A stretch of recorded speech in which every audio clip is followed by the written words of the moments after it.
So you're a scientist, and somewhere along the way, hammered into your head is the inevitable nature versus nurture, and that's at least up there with Coke versus Pepsi or Greeks versus Trojans.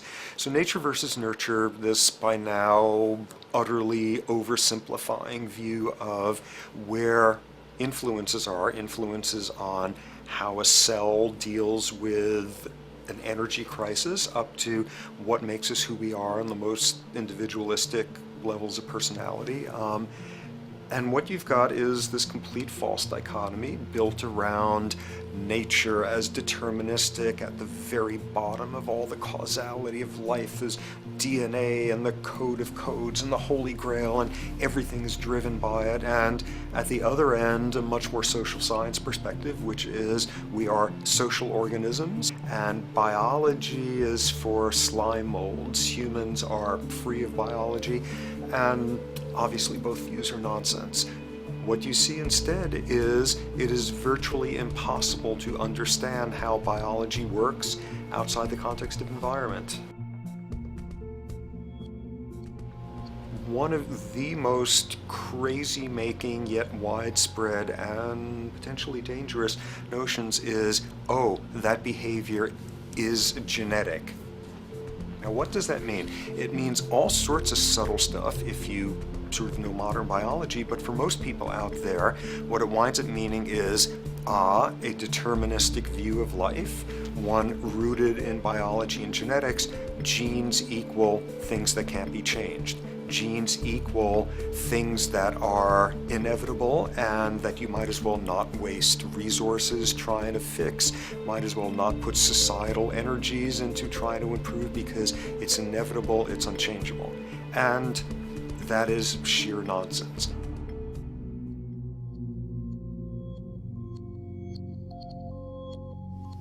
It is widely thought that conditions like ADHD are genetically programmed, conditions like schizophrenia are genetically programmed. The truth is the opposite. Nothing is genetically programmed. They're very rare diseases. I mean, a small handful, extremely sparsely represented in the population, that are truly genetically determined. Most complex conditions might have a predisposition that has a genetic component, but a predisposition is not the same as a predetermination. The whole search for the source of diseases in the genome was doomed to failure before anybody even thought of it, because most diseases are not genetically predetermined. Heart disease, cancer, strokes, rheumatoid conditions, autoimmune conditions in general, mental health conditions, addictions, these are none of them genetically determined.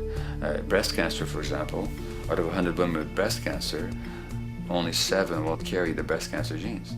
93 do not. And out of 100 women who do have the genes, not all of them will get cancer.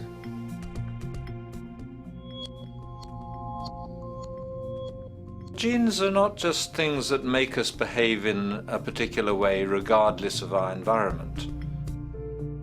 Genes give us different ways of responding to our environment.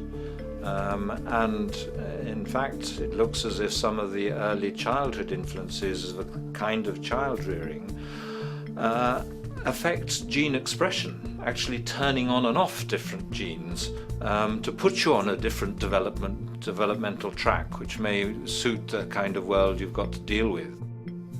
So, for example, a study done in Montreal with suicide victims looked at autopsies of the brains of these people. And it turned out that if a suicide victim, these are usually young adults, had been abused as children, the abuse actually caused a genetic change in the brain that was absent in the brains of people who had not been abused. That's an epigenetic effect. Epi means on top of, so that the epigenetic influence is what happens environmentally to either activate or deactivate certain genes. In New Zealand, there's a study that was done in a town called Dunedin, in which a few thousand individuals were studied from birth up to into their 20s. What they found was that they could identify a genetic mutation, an abnormal gene, which did have some relation to the predisposition to commit violence, but only if the individual had also been subjected to severe child abuse. In other words, a child with this abnormal gene would be no more likely to be violent than anybody else, and in fact they actually had a lower rate of violence than people with normal genes, as long as they weren't abused as children.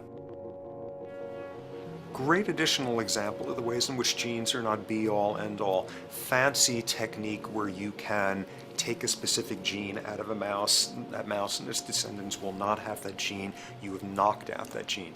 So there's this one gene that codes for a protein that has something to do with learning and memory, and this fabulous demonstration, knock out that gene and you have a mouse that doesn't learn as well. Ooh, a genetic basis for intelligence. What was much less appreciated in that landmark study that got picked up by the media left and right is take those genetically impaired mice and raise them in a much more enriched, stimulating environment than your normal mice in a lab cage, and they completely overcame that deficit. So when one says in a contemporary sense that, oh, this behavior is genetic, to the extent that that's even a valid sort of phrase to use, what you're saying is there is a genetic contribution to how this organism responds to environment. Genes may influence the readiness with which an organism will deal with a certain environmental challenge. You know, that's not the version most people have in their minds. And not to be too soapboxing, but run with the old sort of version of it's genetic, and it's not that far from a history of eugenics and things of that sort. It's a widespread misconception, and it's a potentially fairly dangerous one. One reason that the sort of biological explanation for violence, one reason that hypothesis is potentially dangerous, it's not just misleading, it can really do harm, is because if you believe that, you could very easily say, well, there's nothing we can do to change the predisposition people have to becoming violent. All we can do if somebody becomes violent is punish them, lock them up or execute them. But we don't need to worry about changing the social environment or the social preconditions that may lead people to become violent, because that's irrelevant. The genetic argument allows us the luxury of ignoring past and present historical and social factors. And in the words of Louis Menand, he wrote in the New Yorker, very astutely, he said, "It's all in the genes, an explanation for the way things are that does not threaten the way things are. Why should someone feel unhappy or engage in antisocial behavior when that person is living in the freest and most prosperous nation on earth? It can't be the system. There must be a flaw in the wiring somewhere," which is a good way of putting it. So the genetic argument is simply a cop-out, which allows us to ignore the social and economic and political factors that in fact underlie many troublesome behaviors.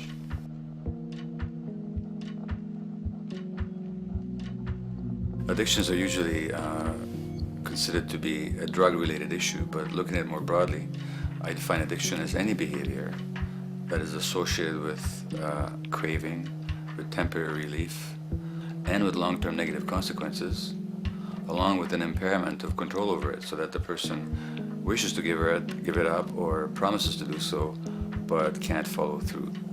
And when you understand that, then you can see that there are many more addictions than simply those related to drugs. So there's workaholism, there's addiction to shopping, to the internet, to video games. There's the addiction to power. People have power, but they want more and more and more. Nothing is ever enough for them.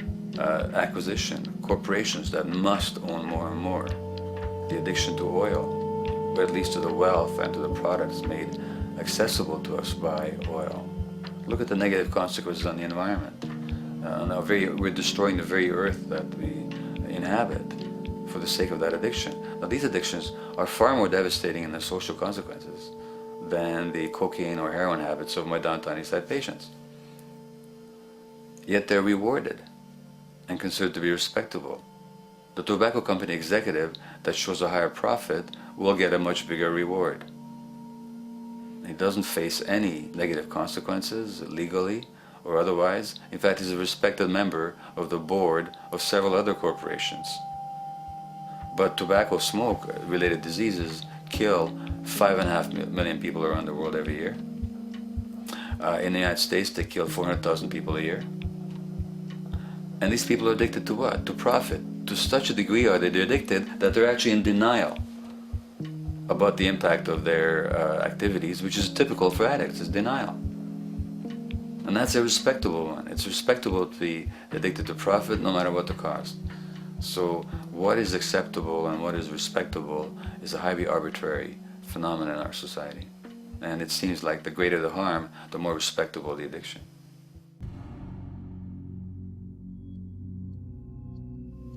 There's a general myth that drugs in themselves are addictive. In fact, the war on drugs is predicated on the idea that if you interdict the sources of drugs, you can deal with addiction that way.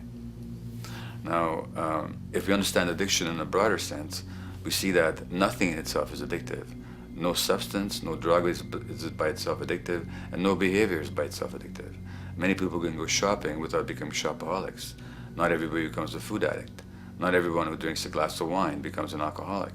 So the real issue is what makes people susceptible, because it's the combination of a susceptible individual and the potentially addictive substance or behavior that actually then makes for full flowering of addiction. In short, it's not the drug that's addictive, it's the question of the susceptibility of the individual to being addicted to a particular substance or behavior. If we wish to understand what then makes some people susceptible, we actually have to look at their life experience. The old idea, although it's old, but it's still broadly held, that addictions are due to some genetic cause is simply scientifically untenable. What the case is actually is that certain life experiences make people susceptible. Life experiences that not only shape the person's personality and psychological needs, but also their very brains in certain ways. And that process begins in utero.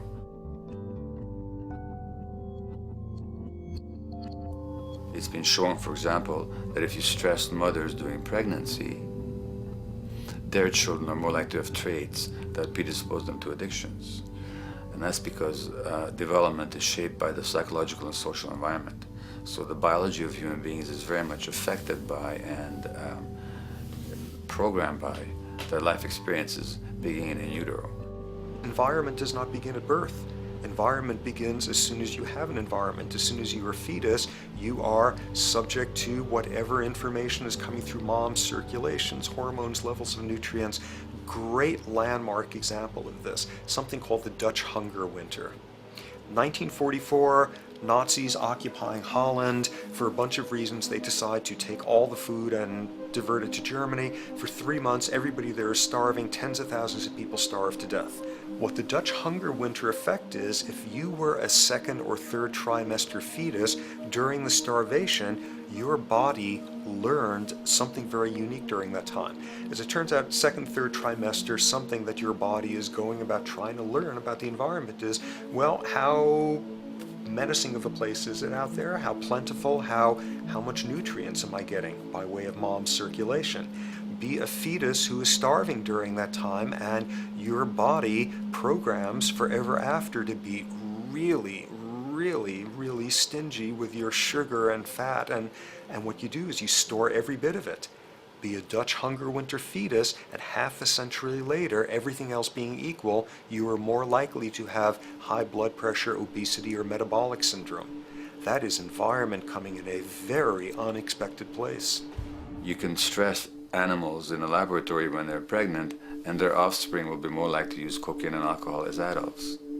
You can stress human mothers. For example, in a British study, women who are abused in pregnancy will have higher levels of the stress hormone cortisol in their placenta at birth, and their children are more likely to have conditions that predispose them to addictions by age 7 or 8. So in utero stress already prepares the ground for all kinds of mental health issues.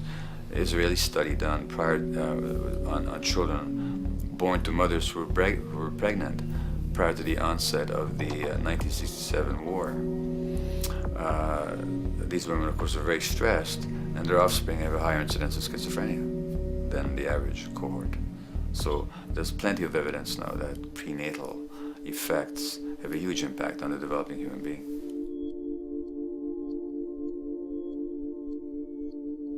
The point about human development, and specifically human brain development, is that it occurs mostly under the impact of the environment and mostly after birth.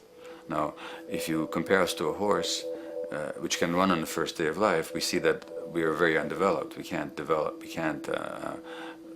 muster that much neurological coordination, balance, muscle strength, visual acuity until a year and a half, 2 years. And that's because the brain development that in the horse happens in the safety of the womb, in a human being has to happen after birth. And that has to do with simple evolutionary logic. As the head gets larger, which is what makes us into human beings, the burgeoning of the forebrain is what creates the human species, actually. At the same time, we walk on two legs, so our pelvis narrows to accommodate that. So now we have a narrower pelvis, a larger head. Bingo, we have to be born prematurely. And that means that the brain development that in other animals occurs in utero, in us, occurs after birth. And much of that under the impact of the environment. And the concept of neural Darwinism simply means that the circuits that get the appropriate input from the environment will develop optimally, and the ones that don't will either not develop optimally or perhaps not at all. If you take a child with perfectly good eyes at birth and you put him in a dark room for 5 years, he'll be blind thereafter for the rest of his life, because the circuits of vision require light waves for their development. And without that, even the rudimentary circuits present and active at birth will atrophy and die, and new ones will not develop. There's a significant way in which early experiences shape adult behavior,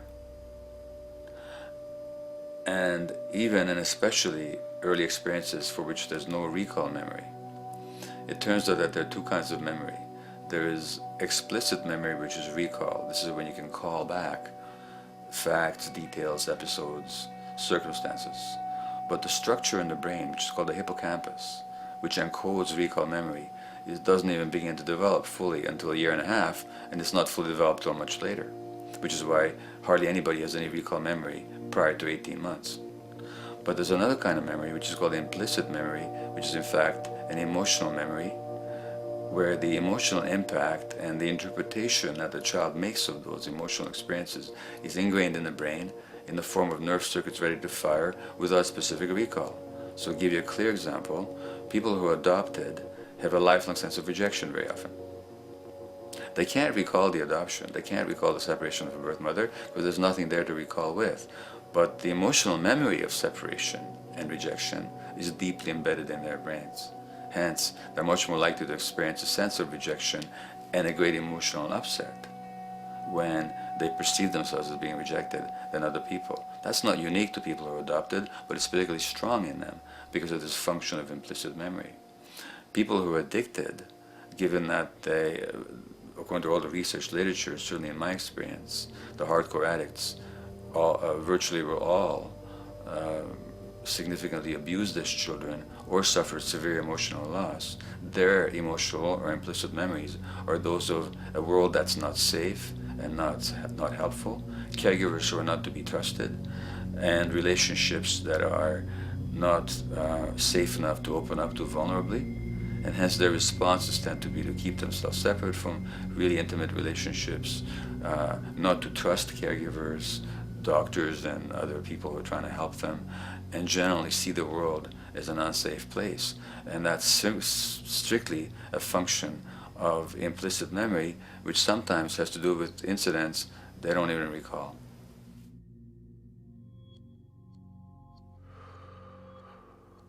Infants who are born premature are often in incubators and various types of gadgetry and machinery for weeks and perhaps months. It's now known that if these children are touched and stroked on the back for just 10 minutes a day, that promotes their brain development. So human touch is essential for development. And in fact, infants who are never picked up will actually die. That's how much of a fundamental need being held is to human beings. in our society, there's an unfortunate tendency to tell parents not to pick up their kids, not to hold them, not to pick up babies who are crying for fear of spoiling them, or to encourage them to sleep through the night. You don't pick them up, which is just the opposite of what the child needs. And these children might go back to sleep because they give up and their brains just shut down as a way of defending against the vulnerability of being abandoned really by their parents. But their implicit memories will be that of a world that doesn't give a damn. A lot of these differences are structured very early in life. In a way, if you like, the parental experience of adversity, how tough life is or how easy it is passed on to children, whether through maternal depression or parents being bad-tempered with their kids because they've had a hard day or just being too tired at the end of the day. And these have very powerful effects, programming children's development, which we know a lot about now. But that early sensitivity isn't just an evolutionary mistake. It exists again in many different species. Even seedlings, there's an early adaptive process to the kind of environment they're growing up in. But for humans, the adaptation is to the quality of social relations. And so early life, how nurturing or how much conflict, how much attention you get, is a taster of the kind of world you may be growing up in. Are you growing up in a world where you have to fight for what you can get, watch your back, fend for yourself, learn not to trust others? Or are you growing up in a society where you depend on reciprocity, mutuality, cooperation, where empathy is important, where your security depends on good relations with other people? And that needs a very different emotional and cognitive development. And that's what the early sensitivity is about.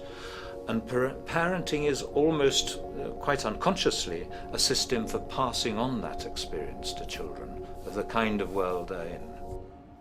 The great British child psychiatrist D.W. Winnicott said that fundamentally two things can go wrong in childhood. One is when things happen that shouldn't happen, and then things that should happen but don't. And the first category is the traumatic and abusive and abandonment experiences of my downtown East Side patients and of many addicts. That's what shouldn't happen but did. But then there is the non-stressed, attuned, non-distracted attention of the parent that every child needs, that very often children don't get. They're not abused, they're not neglected, and they're not traumatized. But what should happen, the presence of the emotionally available, nurturing parent, just is not available to them because of the stresses in our society and the parenting environment. And the psychologist Alan Shore calls that proximal abandonment, when the parent is physically present but emotionally absent. I have spent roughly the last 40 years of my life working with the most violent people our society produces, murderers, rapists, and so on, in an attempt to understand what causes this violence. I discovered that the most violent of the criminals in our prisons had themselves been victims of a degree of child abuse that was beyond the scale of what I ever thought of applying the term child abuse to. I had no idea of the depth of the depravity with which children in our society are all too often treated. The most violent people I saw were themselves the survivors of their own attempted murder, often at the hands of their parents or other people in their social environment, or were the survivors of family members who'd been killed, their closest family members, by other people. The Buddha argued that everything depends on everything else. He says the one contains the many and the many contains the one. That you can't understand anything in isolation from its environment. The leaf contains the sun, the sky, and the earth, obviously. This has not been shown to be true, of course, all around, and specifically when it comes to human development. The modern scientific term for it is the biopsychosocial nature of human development, which says that the biology of human beings depends very much on their interaction with the social and psychological environment. And specifically, the psychiatrist and researcher Daniel Siegel at University of California, Los Angeles, UCLA, has coined the phrase interpersonal neurobiology, which means to say that the way that our nervous system functions depends very much on our personal relationships. In the first place with the parenting caregivers, and in the second place with other important attachment figures in our lives, and in the third place with our entire culture. So that you can't separate the neurological functioning of a human being from the environment in which he or she grew up in and continues to exist in. And this is true throughout the life cycle. It's particularly true when you're dependent and helpless and your brain is developing, but it's true even in adults and even at the end of life. Human beings have lived in almost every kind of society, from the most egalitarian, hunting and gathering societies seem to have been very egalitarian, for instance, based on food sharing, gift exchange. Small bands of people living predominantly off of foraging, but a little bit of hunting. Predominantly among people you have at the least known your entire life, if not surrounded by third cousins or closer, in a world in which there is a great deal of fluidity between different groups, in a world in which there is not a whole lot in terms of material culture. This is how humans have spent most of their hominid history. And no surprise, that makes for a very different world. One of the things you get as a result of that is far less violence. Organized group violence is not something that occurred at that time of human history, and that seems quite clear. So where did we go wrong? Violence is not universal. It's not symmetrically distributed throughout the human race. There is a huge variation in the amount of violence in different societies. There are some societies that have virtually no violence. There are others that destroy themselves. Some of the Anabaptist religious groups that are complete strict pacifists, like the Amish, the Mennonites, the Hutterites. Among some of these groups, the Hutterites, there are no recorded cases of homicide. During our major wars, like World War II, where people were being drafted, they would refuse to serve in the military. They would go to prison rather than serve in the military. In the kibbutzim in Israel, the level of violence is so low that the criminal courts there will often send violent offenders, people who've committed crimes, to live on the kibbutzim in order to learn how to live a nonviolent life, because that's the way people live there. So we are amply shaped by society. Our societies in the broader sense, including our theological, our metaphysical, our linguistic influences, etc., our societies help shape us as to whether or not we think life is basically about sin or about beauty, whether the afterlife will carry a price for how we live our lives or if it's irrelevant. In a broad sort of way, different large societies could be termed as individualistic or collectivist, and you get very different people and different mindsets, and I suspect different brains coming along with that. We in America are in one of the most individualistic of societies, and capitalism being a system that allows you to go higher and higher up a potential pyramid, and the deal is it comes with fewer and fewer safety nets. By definition, the more stratified a society is, the fewer people you have as peers, the fewer people with whom you have symmetrical, reciprocal relationships, and instead all you have are differing spots and endless hierarchies. And a world in which you have few reciprocal partners is a world with a lot less altruism.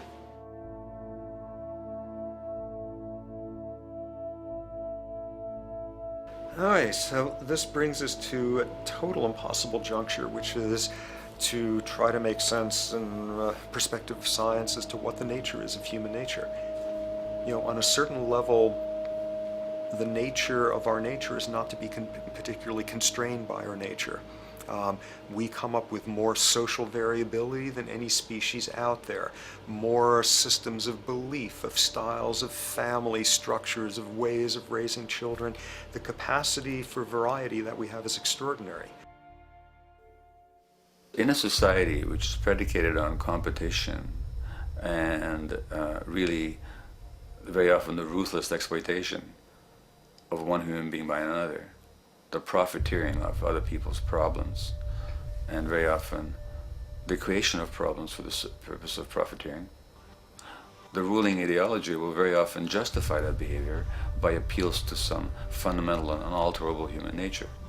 So the myth in our society is that people are competitive by nature, and that they're individualistic, and that they're selfish. The real reality is quite the opposite. We have certain human needs. The only way that you can talk about human nature concretely is by recognizing that there's certain human needs. We have a human need for companionship and for close contact, to be loved, to be attached to be accepted, to be seen, to be received for who we are.